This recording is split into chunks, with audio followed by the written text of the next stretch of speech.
ધન એટલે કેવળ સોના ચાંદી નહીં, ભગવત નામ સ્મરણ પણ એક ધન છે. પણ આપણે એ ધનને સાચું નથી માનતા. ઉત્તમ શ્લોક ગુણાનુવાદાત પુમાન વિરજિત ઉત્તમે શ્લોકો યશ ઇતિ. શ્રી મહાપ્રભુજી સુબોધિન વાક્ય છે. ભાગવત તો હજારો માણસો સાંભળવા બેઠા હતા પરીક્ષિતની પાસે, પણ કોક જીવ ઉપર ભગવત કૃપા થાય છે. એનો અર્થ એવો નથી કે બાકીના બધા ઉપર ન થઈ એવું ન વિચારાય. પણ પરીક્ષિતની ઈચ્છા પ્રમાણે પરીક્ષિતને ફળ મળ્યું, આપણી ઈચ્છા પ્રમાણે આપણને ફળ મળ્યું. એટલે આપણી ઈચ્છા પ્રમાણે ફળ મળ્યું એટલે ભગવત કૃપા તો થઈ છે. આપણે રૂપિયા જોઈતા તો રૂપિયા મળ્યા, દીકરો જોઈતો દીકરો મળ્યો, મકાન જોઈતું તો મકાન મળ્યું, અને પરીક્ષિતને ભગવાન જોઈતા હતા તો એને ભગવાન મળ્યા. અને તે ઉત્તમ વસ્તુ એને પ્રાપ્ત થઈ કહેવાય. આપણને ક્ષણિક વસ્તુઓ પ્રાપ્ત થઈ, સંત કૃપા થઈ. તું હત્યા ન કરીશ, તને એક ફળ આપીશું, તારી પત્નીને આ ફળ આપશે, મને ને તમને બધાને એક ફળ મળ્યું છે. કયું ફળ મળ્યું છે? ગુરુએ મંત્ર બતાવ્યો, મન ન કરજે મન રે. એવા સદગુરુ જેને મળ્યા, તેનું જીવન કહીએ ધન્ય. સતગુરુજીની આરતી બોલો, જય જય જય મહારાજ. સતગુરુજીની આરતી. ગુરુએ મંત્ર બતાવ્યો. તમે ગુરુ કર્યા હશે, મંત્ર આપ્યો હશે, અને મનની અંદર ઘણા બધા પ્રપંચો પણ થયા હશે. આવતીકાલથી ચાલુ કરીશ. કેમ આજે શું છે? આજે મહેમાન આવ્યા છે, કાલથી ચાલુ કરીશ. કાલે પાછું બીજું કંઈક તકલીફ આવી, પરમ દિવસથી, આજે દાડો હારો નથી, પરમ દિવસથી ચાલુ કરીશ. આ આપણા બધાના સ્વભાવો છે. સંત કૃપાનું ફળ આત્મદેવે ધુંધુલીને આપ્યું કે ધુંધુલી તું ફળ ખા, તું ફળ ખા, તું ફળ ખા. આત્માની બે પત્નીઓ છે, સદબુદ્ધિ અને દુર્બુદ્ધિ. જો સદબન આવી જાય તો સારું કામ, અને દુર્બુદ્ધિ આવી જાય તો આપણને અવડા માર્ગ. બજારમાં ખરીદી કરવા જતા ક્યાંક મળતો તો કોઈ એ હવે જવાનું બંધ કરવા માંડ્યું ધીરે ધીરે. એટલે આપણે ઘરમાં જ બસ ઘરની કુકડીની જેમ રહેવા. સમાજને વિશાળ બનાવવાની જરૂર છે. જે આપણે સમાજને ક્ષીણ બનાવતા જઈએ છીએ. રેડીમેડ સારું કે પોતાના ઘરે બનાવવું સારું? પોતાના ઘરે બનાવવું સારું. શ્રી મહાપ્રભુજી તેથી આજ્ઞા કરી, શ્રી મહાપ્રભુજી તેથી આજ્ઞા કરી અસમર્પિત વસ્તુનો ત્યાગ કરો. પાછો એ બહુ પ્રપંચ બહુ ઊભા થઈ ગયા પાછા. પણ નથી આપણે માનતા, આપણે થોડીક જડતા કહી કહો, જે કહો. કારણ ઓપ્શન ઠાકોરજીના આપણા ચરિત્ર દ્વારા જ આપે છે. રેડીમેડમાં બાળક લઈને આવી તો હવે શું કરે?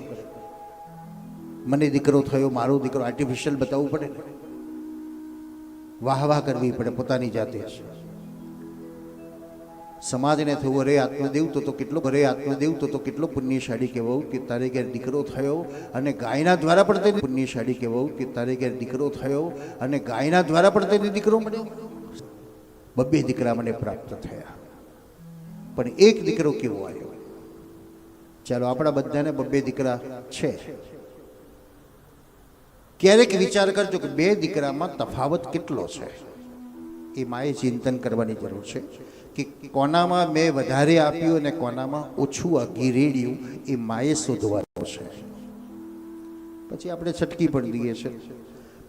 જેટલો પહેલા દીકરામાં માએ સમય આપ્યો હતો એટલો બીજા દીકરામાં મા સમય આપી શકતી, તો સત્ય છે. પહેલા એક જ કામ હતું, પછી હવે એનું ધ્યાન રાખવાનું, આનું ધ્યાન રાખવાનું, એટલે થોડા ડિફરન્સ ભાવ આવે છે. તો બંને બાળકો વચ્ચે થોડા વિચારો અલગ હોય છે, થોડું વર્તન અલગ હોય છે, થોડી વાણી અલગ હોય છે. 2 દીકરા થયા, એક જ્ઞાની બન્યો, બીજો અજ્ઞાની બન્યો. હવે દીકરો પ્રશ્ન છે, આજે દરેક મા બાપને સંતાન જોઈએ છે, પણ સંતાન શા માટે જોઈએ છે એ જ ખબર નથી. એટલે કેટલાક વડીલો કે દીકરો હોય તો જીવ, દીકરો હોય તો રેલગાડીની જેમ ડબ્બા વધે, દીકરો હોય તો ઘર ખુલ્લું રહે, દીકરો હોય તો વારસદાર બને, અને ભવિષ્યની પેઢી પ્રમાણે કહીએ તો દીકરો હોય તો ઘરડા ઘરમાં રહેવા જવું પડે. આજકાલ તો આ પરિસ્થિતિ આવી છે, છતી દીકરાઓએ જવું જ પડે છે. કેમ? શા માટે પુત્ર આપણે પ્રાપ્ત કર્યો? આ માટે. પુત્ર એટલે અધૂરું કામ પૂરું કરવા માટે પુત્ર. હવે અધૂરું કામ શું એ ખબર નથી ને. પાછું આપણે તો કઈ એ 2 મકાનના 4 મકાન કરો, 4ના 8 કરો, 8ના 16 કરો. મારા પિતાનું જે કામ હતું, કયું કામ? સેવાનું કામ હતું, સત્કર્મનું કામ હતું. એ કામને આગળ વધારવા માટે પુત્ર છે, નહીં વંશાવલીનો વેલો વધારવા માટે. મનુને શત્રુપા દ્વારા જગતની જે ઉત્પત્તિ થઈ, બ્રહ્માએ મનુ શત્રુપાને કામ સોંપ્યું, અને મનુ શત્રુપાએ આપણને કામ સોંપ્યું કે આપણો પેઢીઓથી આપણો ધર્મ ચાલ્યો, તો હવે આપણા સંતાનોને પણ આપણે માર્ગમાં વાળો. બેટા, આ ધર્મ આપણો છે, આપણું જે કામ છે એ કામ તમે સમાજ સેવા દ્વારા પરમાત્માનું કામ. ભગવાને વિચાર કર્યું વારે વારે જન્મ લો, તો આ બધાને શું કરવાના છે? તો ભગવાને આપણને કામ શું? મારા વતી તું જા અને તું સમાજનું કામ કર. કેટલા બધાનું આપણને કામ સોંપે છે. કીડી મકોડા, ગાય, કૂતરું, બકરી, આ બધાનું પોષણ કરવું, વનસ્પતિઓનું, વૃક્ષોનું જતન કરવું એ આપણું કામ છે. જે જેનાથી શક્ય છે એ એનું કામ કર્યા કરે તો એ ઈશ્વરનું કામ બરાબર છે, એ ઈશ્વરની સેવા બરાબર છે. તમે વૃક્ષને પાણી રેડશો ને તો એ ખણખણ ખણખણ અવાજ કરશે. એ પણ એની રોમાંચતા, એના આશીર્વાદ, એની પ્રસન્નતા વ્યક્ત કરતું હશે. આપણને ભાષા ખબર નથી. તમે પશુ પક્ષીને કંઈક ખવડાવી રહેલા છો તો એ પણ પ્રસન્નતા વ્યક્ત કરતું હશે, પણ આપણે એનું જ્ઞાન નથી આપણને. આ શરીર તો હાડકા ખાવાનું બંધ કરી દો તો તમારા શરીરમાં કેવા ધીરે ધીરે હાડકા દેખાવા લાગે કે નહીં? તો એ શું હતું? જે શરીરમાં માંસ છે.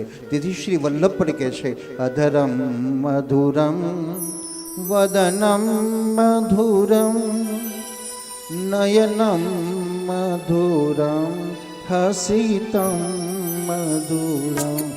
અધરમ અધરમ મધુરમ નયનમ મધુરમ વયનમ મધુરમ હસિતમ મધુરમ.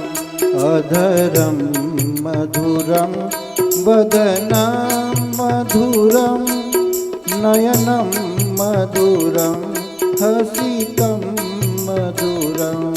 અધરમ મધુરમ વદનમ મધુરમ નયનમ મધુરમ હસિતમ નયનમ મધુરમ હસિતમ મધુરમ. મધુરાધિપતેરખિલમ મધુરમ મધુરાધિપતેરખિલમ મધુરમ. મધુરાનું રફ આવી ગયું તો કોઈ ઊભું નહીં રહે તમારી પાસે. વાણીથી સુંદર બનો. તમે વાણી મીઠાશ છે, સુંદર વસ્ત્ર પરિધાન કર્યા છે, પણ તમારા કર્મ એવા દુષ્કર્મ જેવા છે. તો દુનિયા કદાચ તાલીઓ પાડશે કે નાના રૂપિયાની લાલચમાં, પણ ઈશ્વરે કે છે હું ખુશ નથી થતો. તો કર્મથી સુંદર બનો, વાણીથી સુંદર બનો, વિચારોથી સુંદર બનો. આ એના સર્ટિફિકેટો છે. હૈયે હોય હોઠિયા, તો હૃદયના ભાવ દ્વારા ભગવાન સુંદર દેખાય છે.